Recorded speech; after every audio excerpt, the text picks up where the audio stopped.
I didn't walk out of my ADHD diagnosis feeling fixed. I actually walked out feeling relieved that for so many years I felt that there was something wrong with me, and actually there wasn't, and that there was a reason why I thought the way I thought, why I did the things that I did, why I acted the way that I did. And you know what? It was okay. It really surprised me. Um, I think there was some sort of big emotional release. I was really wanted to tell my family, wanted to tell my close family, my parents. Really wanted some acknowledge about what it is. And when you approach these situations, when you tell people, dependent on what their experiences are, how they're going to react, it can be quite challenging because you feel relieved. I know why I think like this. I know why I felt so different, and that's okay. So when you're really excited and you tell someone and they eye roll, it's just disheartening. Or we all have a bit of ADHD. Well, we all have human traits, right? Because we're human. It's just when you have ADHD, you do things a little bit differently. You feel things a lot more intensely. Those snippets of emotions that we go through as individuals throughout certain parts of our life, there's really intense emotions. And then, time moves on and you deal with grief better, or you're not so anxiety, you don't have so much anxiety. See, I can't even get my words out sometimes. It's really frustrating. It's my dyslexia as well, so it's like everything's like fighting together. But you'll get what I'm saying. It's just a really challenging situation. And so when someone says that to you, it's like, yeah, I feel that too. But the thing is, I feel it all the time. I feel that intensity like all the time. It just doesn't give up. So or let up. It's really hard. So there was, a big emotional release for me, and did feel like closure. But it was also quieter than that. And it was about perspective. And I didn't get a new personality. I am still me. I've just gone through a year of being on Manjaro. I've lost just over 7 stone, so just about 45 kilograms, a huge amount of weight, more than my children put together. I'm a geriatric mum, as they like to coin us in the UK, when you're over 35 and you have children. I mean, I'm 47. I'm 3 years off 50, half a century. But what I found liberating is that I got an explanation. I just realized that it was okay. So in my life, I felt like my behavior was quite inconsistent, felt really capable of doing stuff, but also quite chaotic. Could be really creative and could actually be really organized with events and things like that. But in my personal life, quite chaotic, very untidy. I'm strong as an individual, but somehow inefficient. And I was compensating, masking all the time. And that's a really different story. Some of the most helpful explanations I've heard about ADHD is this idea of a bridge. So for a neurotypical brain, there's usually like a solid bridge between task A and task B. You think about something and you go for it. But with ADHD, sometimes that bridge has missing planks. Sometimes it's on fire. Sometimes it's, wobbly. It's not stable.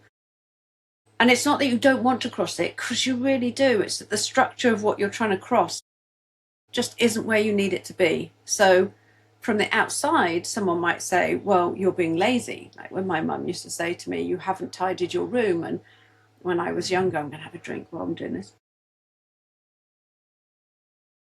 You haven't tidied your room. And she would get a black bin bag and be like, I'm going to get the bin bag and put stuff in it. I just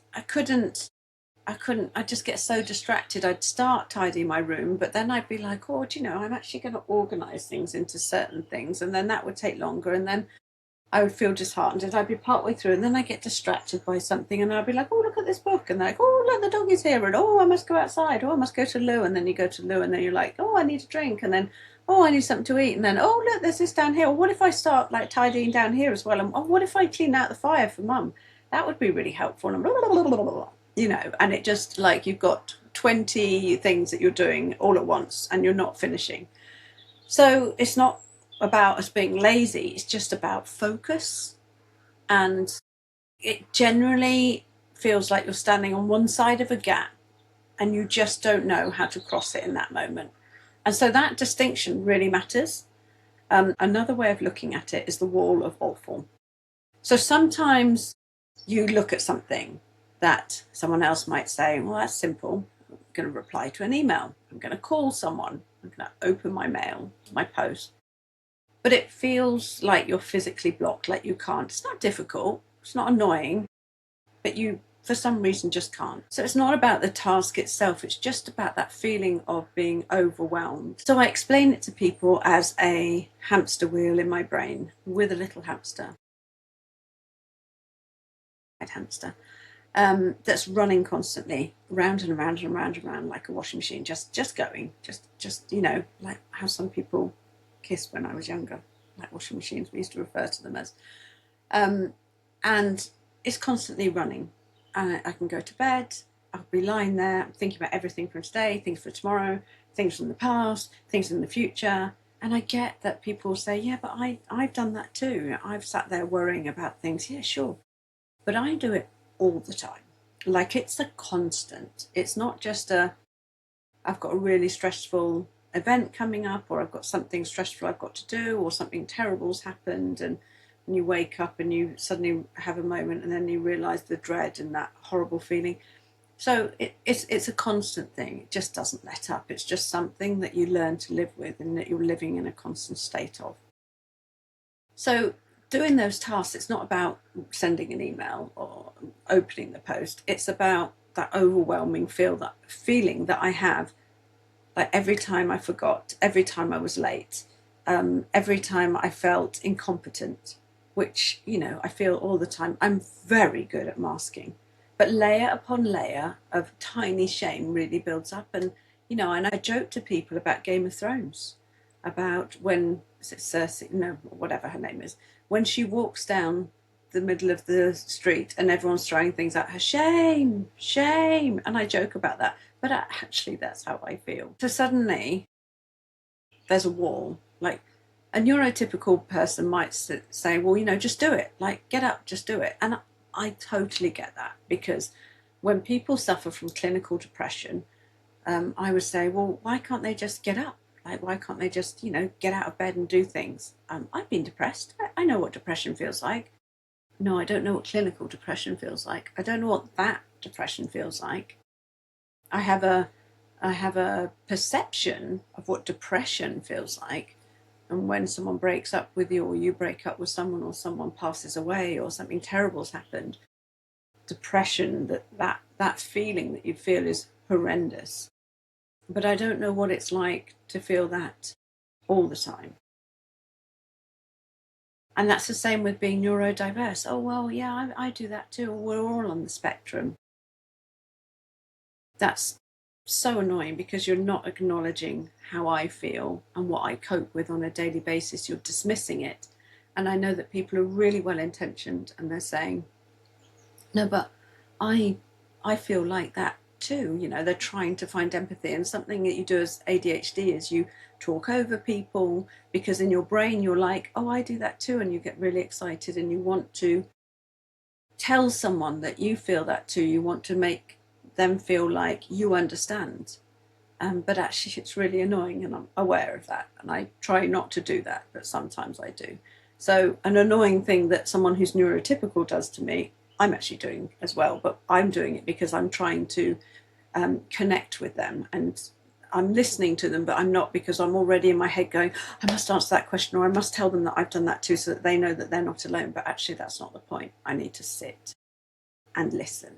So I'm aware about these things.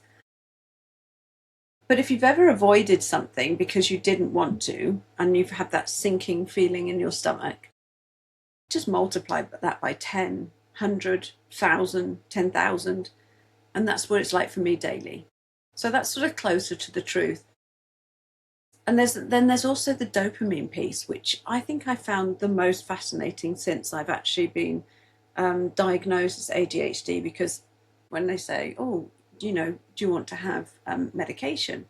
It'll be a game changer. And I'm like, I don't like, I've lived with myself for 47 years. Why do I want medication? But I decided to start taking medication to see what it was like and how I would feel compared to how I've normally lived. Like, will it make a difference for me? And I think I was thinking with medication that it was going to dull me as a person. You know, what was it going to make me feel like? What would the side effects be?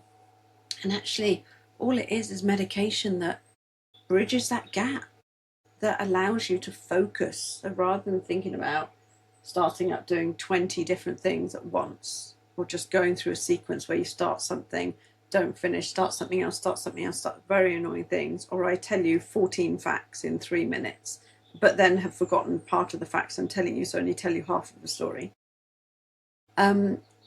That's it. It's more about, it creates a dopamine in your brain that connects the bridge and allows you to focus.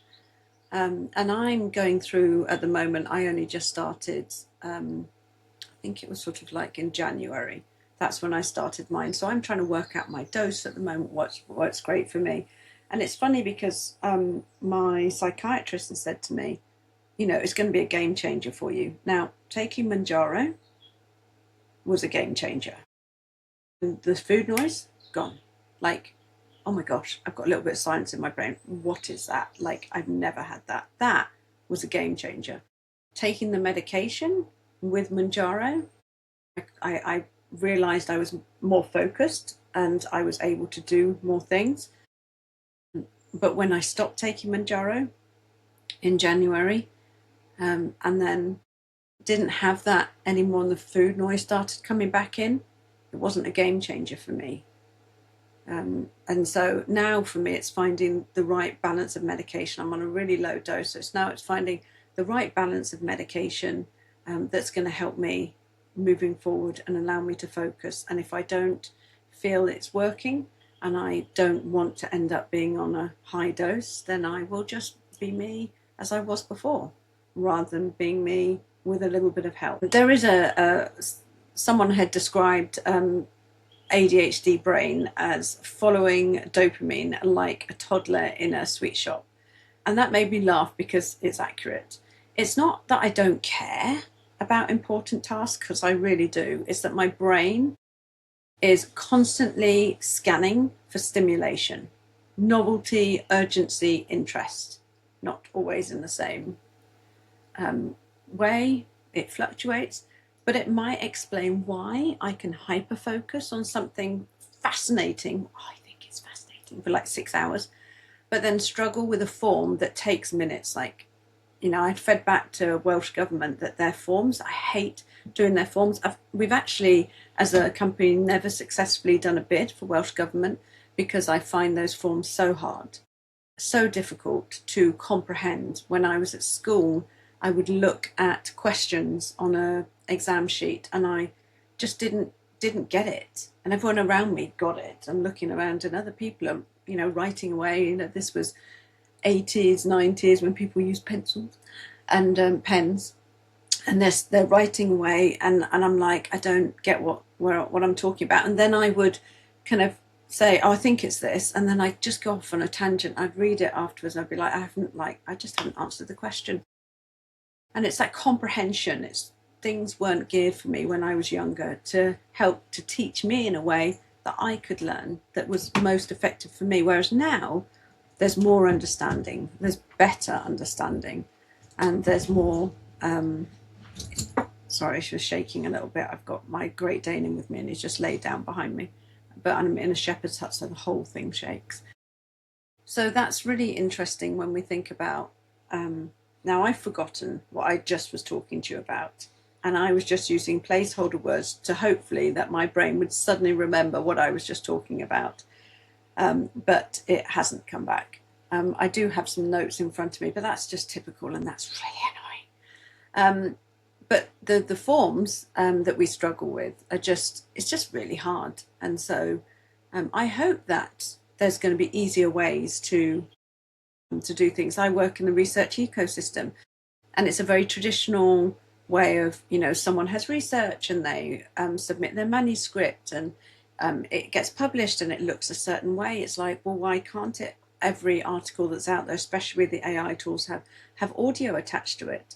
Let's improve accessibility, not for someone who has a disability or a visual impairment, but they can hear, but also for people like me with a different ability that wants a way to be able to take in information or watch a video of an experiment rather than, reading about something and totally disengage when it's reading.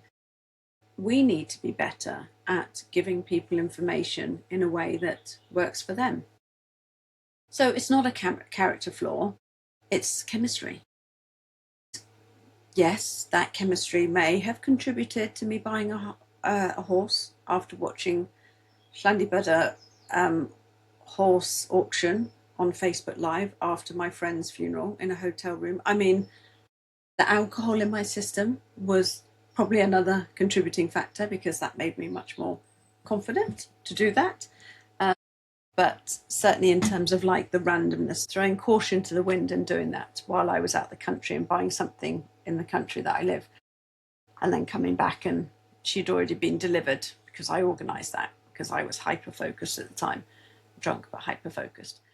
So yes, that chemistry has contributed to lots of stuff, including me buying Tashka, but that's a separate story. But it fits. One of my favourite metaphors is from Dr. Ned Hallowell, where he describes ADHD as having a Ferrari engine for a brain, but bicycle brakes. And I feel that resonates for me. Because there is power in this brain. Like, I have a good brain. I'm creative, I'm energetic, I have lots of ideas, I can do things quickly, I can recognize patterns. Really annoying thing that I do is when I'm watching a film, sometimes I will say the next words that the person's going to say because it feels familiar to me. I feel like I recognize a pattern that happens in films. I've got, intuition. So my engine, my brain, is not broken, but regulating, slowing down, stopping. Right? When I look at my husband, I don't think this is just like a man-woman thing, but when I look at my husband, I say, "What are you thinking about?" And he's like, "Nothing." I'm like, how's that even humanly possible? How can you not think about anything? Like, how can you just sit there and you be on standby mode? What? Like, no. So choosing where to aim that energy, that's complicated. That's actually really hard. And it's not that there isn't the ability there, because trust me, there is. But it's that the braking system needs some support. And so when you understand that, the frustration shifts. So for decades, I interpreted my struggles as moral failings. Like messy room, I'm lazy. Missed deadline, I'm disorganized. Emotional reaction, I'm being overdramatic. Impulsive decision, irresponsible. Dating people who are idiots. Can't blame my ADHD for that. I think we all do that kind of stuff. But how I let those idiots make me feel. But I've come to understand that something is really important, and that is that struggles can be functional, not moral. So if there's a gap between what's required and how your brain is wired, that doesn't make you bad. We're all unique, we're all different, we all do things differently. I could be having the same conversation with 3 other people, and each of those people will have a different experience and take something else from it. We may have been there together. When you have a sibling, you didn't grow up in the same household with the same parents, with the same life. Everyone's interactions, everything that's happened is different. You are a different person. You might have the same parents, but your experiences are different. So it means that the system needs adjusting. And that reframing alone removes years of shame. Shame. And here's the part that sometimes gets the eye rolls. Oh, everyone does that. Oh, I do that. Everyone procrastinates. Everyone gets distracted. Human traits. I know. But the difference is the intensity, as I mentioned before. And I talked about that hamster running constantly on the wheel. Like, she doesn't stop. That's why she's so tired. My brain is running 1,000 miles an hour. That's what I normally say. thinking about 10,000 things at once. And it's not a moment in time, it's not occasionally, it's persistent and it is relentless. And that's the difference. And I've lived like that for years. So for me, I don't know anything different. So it's not a behavior, it's just the volume. When I talk about medication, people sometimes worry, as I mentioned, that it does change you, and it doesn't. It doesn't give you a new personality. I've asked my team this. They've said you're more focused. It doesn't take away creativity. And for me, it feels like more, I get more control where the power goes, and that's all that most of us want. It's not perfection, it's just helping me to regulate. I was on a call the other day with some other people who are in a similar age group to me, and they have ADHD, and then I have a team member who's neurotypical, and she probably found that call really overwhelming because I hadn't taken my medication that day. I was on fire, like, and I mean like, whoa, like that. I'm just excitable and just total lack of focus. And of course, then I fed into other people. And you speak over each other and it all just gets a bit chaotic. And it's not like I don't know how to shut my mouth sometimes. It's just how I feel compelled sometimes internally to answer something or to respond too quickly. So when I spoke about my diagnosis publicly, I didn't expect the response. What I got was messages from people saying, thank you so much, I think I might have it, tell me more about your symptoms. It presents differently in different people, but also in men and women. And I've been really humbled by the fact that people have reached out to me, but sad also that it's a hard thing to talk about for people, but that's what I'm here for. Here to talk about my story, to create this YouTube channel, to talk more publicly about it, and to bring other people into the fold and make people feel like it's okay, you're not on your own. Because I think that's one of the biggest things, is that some people don't like to put a label on it, and that's okay because that's your choice. But I did, and I do. And for me, I thought, oh, I've got it too. And then when I talk to people and they go, oh, I've got ADHD too, I'm like, I know, I can tell. And I can tell with ones that, haven't been diagnosed yet. So messages came in quietly from friends, and I've spoken to distant family about it too. People I've known for years, some diagnosed, some questioning it. What's the process? Like, tell me more. So I think they're just relieved to know that someone was talking about it out loud. And also, if you weren't looking for a label, but you're looking for like a language or way of someone talking to you, that's okay. That's the powerful part of this. Language changes shame, language creates understanding, and language builds where there weren't any. And language builds bridges where there weren't any. So I'm still me. I think I'm funny. I'm still impulsive. I'm still creative. Still occasionally overwhelmed. A bit more vocal about when I'm feeling overwhelmed to people. Still capable of buying a horse in slightly questionable circumstances. Feel it constantly. Have these things on my feed. I really want another horse. Kind of been joking, sending my husband things on Facebook but now I understand the wiring, and now that changes how I respond to me. It's not a quirk, it's not a trend, and it's not an excuse. It's a brain that just works differently. If you were diagnosed at any time, later in life, early in life, let me know. Talk to me about your experiences. I would generally love to hear about them and what surprised you most. And if you're neurotypical and you're watching this, I hope that it gives you something to understand a bit more of the frustration that it feels like for someone like me who is neurodiverse. It's like, not that again, and yawn, and everyone's, got ADHD, everyone's being diagnosed. I mean, it's just a newer medical condition that's more recognized now. What is it, like 1 in 10 people or something like that as a stat? So I do sometimes wonder whether actually people who are neurodiverse and have ADHD are actually neurotypical, and people who at the moment are defined as neurotypical are actually neurodiverse. So it's not about sympathy. It's just about understanding. It's just about taking a step back and just recognizing that person for saying something. If you were to say something to me, whether you're neurotypical, neurodiverse, whatever, you would hope that I would take a moment to listen, hear you, and respond in a way so that you know that I've heard you. And I might not always agree with your opinion, but I respect your opinion. And it's that respect and understanding that's so important, not another one. Anyway, so that's me yabbering on for a bit. Thank you so much for watching this video. And I will catch up with you soon.